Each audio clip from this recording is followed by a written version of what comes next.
மாதா தொலைக்காட்சி அன்பர்களே, இறந்த நம்பிக்கையாளர்களின் ஆன்மாக்கள் இறைவனிலே நித்திய இளைப்பாற்றி அடைய நமது மாதா தொலைக்காட்சியோடு இணைந்து ஒரே குடும்பமாக மன்றாடுவோம். பெஞ்சமின்,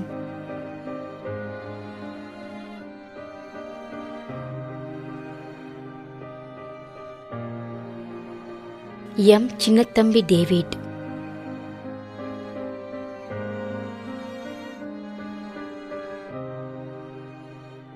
எக்ஸ் திரேசா 30ஆம் நாள் நினைவஞ்சலி.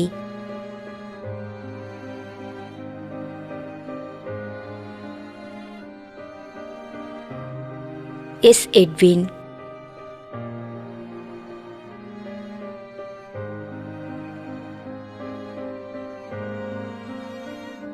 S Vimala,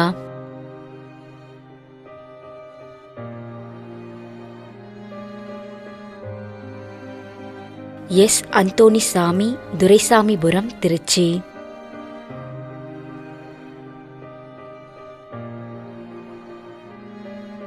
Michael George Michael 3ஆம் ஆண்டு நினைவஞ்சலி.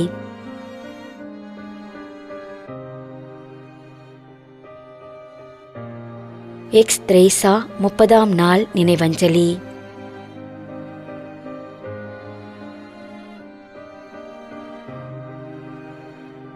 செல்வி ரெஜினா, கீழச்சேரி, சென்னை.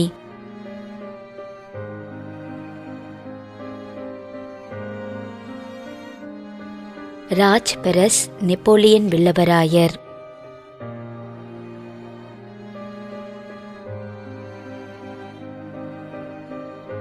திருமதி இருதய மேரி, திருராயர்.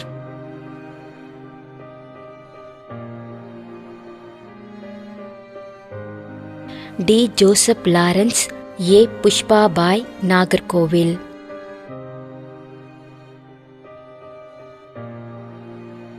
ஏ சபரிமுத்து, ஆர்.எஸ். ஜெயமேரி, கந்திக்குப்பம், கிருஷ்ணகிரி. மேலும் கொரோனா நோயினால் பாதிக்கப்பட்டு இறந்த அனைத்து நம்பிக்கையாளர்களின் ஆன்மாக்களுக்காகவும், யாரும் நினையாத நம்பிக்கையாளர்களின் ஆன்மாக்களுக்காகவும் மன்றாடுவோம். தந்தை, மகன், தூய ஆவியாரின் பெயராலே ஆமென். ஆண்டவருடைய பெயராலே நமக்கு உதவி உண்டு. விண்ணையும் மண்ணையும் படைத்தவர் அவரே. திருவெளிப்பாட்டு நூலிலிருந்து வாசகம். அதிகாரம் 14, இறைவார்த்தை 13. விண்ணகத்திலிருந்து ஒரு குரலை கேட்டேன். இது முதல் ஆண்டவரோடு இணைந்த நிலையில் இறப்போர் பேறு பெற்றோர் என எழுது என்று அது ஒலித்தது.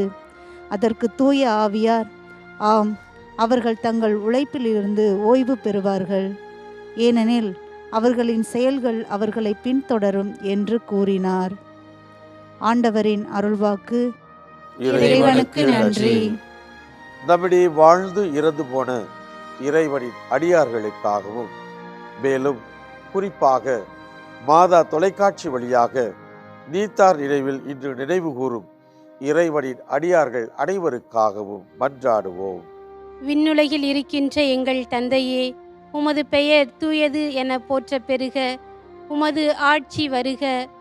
உமது திருவுளம் விண்ணுலகில் நிறைவேறுவது போல மண்ணுலகிலும் நிறைவேறுக. எங்கள் அன்றாட உணவை இன்று எங்களுக்கு தாரும். எங்களுக்கு எதிராக குற்றம் செய்வோரை நாங்கள் மன்னிப்பது போல எங்கள் குற்றங்களை மன்னியும். எங்களை சோதனைக்கு உட்படுத்தாதேயும், தீமையிலிருந்து எங்களை விடுவித்தருளும். ஆமென். மன்றாடுவோமாக. இறைவா, இரக்கம் காட்டுவதும் மன்னிப்பு அளிப்பதும் உமது இயல்பு. ஆகையால் உமது திருவடிகளுக்கு வந்துள்ள இன்று நாங்கள் நினைவு கூறும் ஆன்மாக்கள் மீது இரக்கம் கொண்டு அவருடைய குடும்பத்தார் மற்றும் மாதா தொலைக்காட்சி குடும்பம் செலுத்தும் ஜெபங்களை ஏற்று அவரது குற்றங்களையும் அவற்றிற்குரிய தண்டனையையும் மன்னித்து அமைதியையும் முடிவில்லா வாழ்வையும் தந்திடுமாறு எங்கள் ஆண்டவராகிய கிறிஸ்து வழியாக உம்மை மன்றாடுகிறோம். ஆமென். நிலையான இளைப்பாறுதலை ஆண்டவரே இவர்களுக்கு அளித்தருளும். முடிவில்லாத ஒளி இவர்கள் மேல் ஒளிர்வதாக. இறந்த நம்பிக்கையாளர்களின் ஆன்மாக்கள் இறைவனின் இரக்கத்தினால் அமைதியில் இளைப்பாறுவனவாக. ஆமென்.